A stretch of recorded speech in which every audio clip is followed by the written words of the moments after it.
I don't paint during the day, I consider it as a lost day. Who will stand up for my name when the sun goes down? The art is to, in one sense, to bring a beauty into people's lives, whether it's music, painting, of whatever form it takes. It's also can instill certain attitudes and should instill certain attitudes. And it's just, it's there to enrich our existence. I was born in Ocala, Florida, raised near a small town in Central Florida called Brooksville. I lived on a farm until I was about 7. Moved to a fish camp on the Gulf Coast near Weeki Wachee Springs until I finished high school and came to Florida State University to go to school. And it was a wonderful place to grow up because it was, all I did was spend most of my time out in nature, fishing and swimming and just having a great time.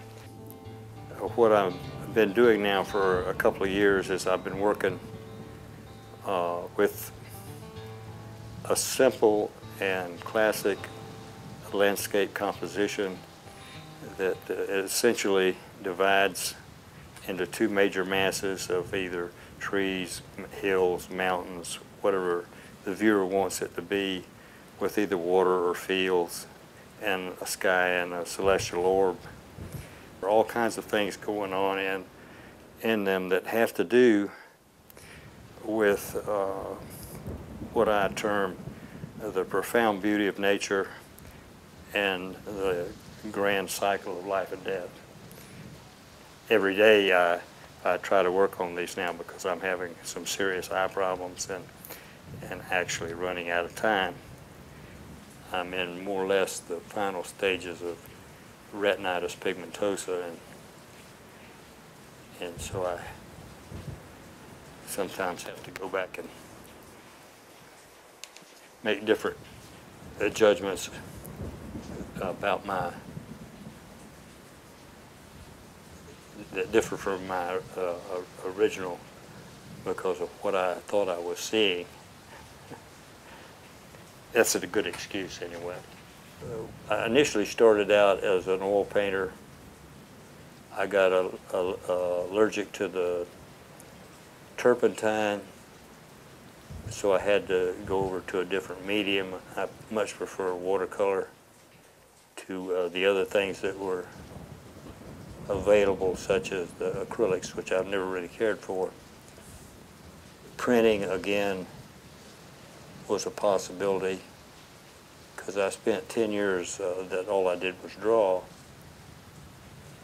and work in black and white. But then I decided to work in watercolor. I was lucky in that I spent 6 months at the National Gallery studying from the paintings. It was an unusual experience because I also had a job as a night guard. So I was spending, let's say, a good 10, 12 hours a day standing in front of these wonderful paintings. It takes a great deal of study over an entire lifetime, and then you should have another lifetime, because at the end of that time you're just beginning to understand how much you don't know and how much you need to learn. I actually have one of the paintings here that was the first painting that I painted after I learned that I was going to go blind. And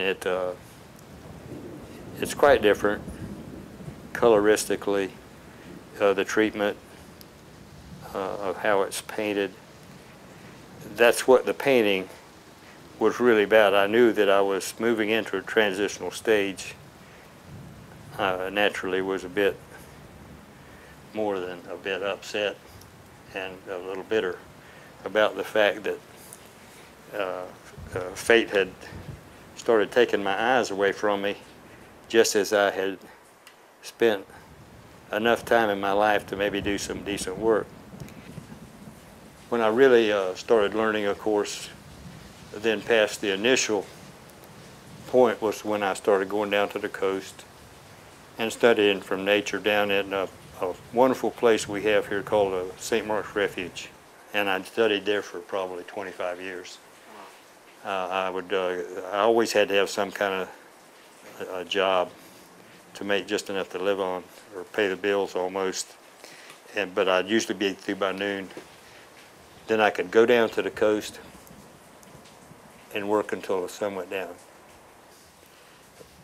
What I tried to make people see and understand is how wonderful, how awesome that and beautiful that nature is. Not in the sense that it's Disney pretty, but fully realizing that it's the great cycle of life and death. When people look at my pictures, I hope they feel that sense of stillness that you can feel when you really respect something and you're faced with something that's very beautiful, and you reach out and you try to touch eternity.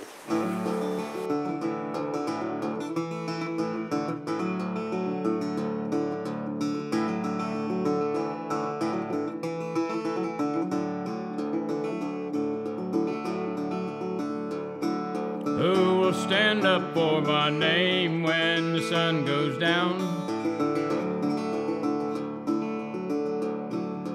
Who will be beside me then when the sun goes down?